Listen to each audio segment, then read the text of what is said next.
আমি ইসলামী ছাত্র শিবিরের সবাইকে বলতে চাই, এখানে একটু আগেও আমি দেখেছি অনেকে জামাত শিবিরের নাম নিতে হীনমন্যতা বোধ করছেন। কেন?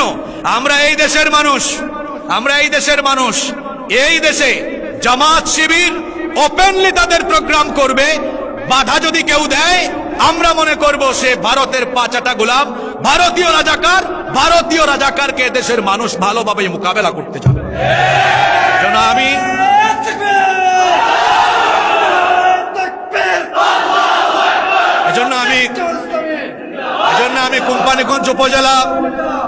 এজন্য আমি কোম্পানীগঞ্জ উপজেলা জামাতে ইসলামী এবং ছাত্র শিবিরকে বলতে চাই, আপনারা ওপেনলি বুক ফুলিয়ে কোম্পানীগঞ্জে কাজ করবেন। আমি গোটা বাংলাদেশ সফর করছি, গোটা বাংলাদেশে আমাদের ভাইয়েরা ওপেনলি কাজ করছে।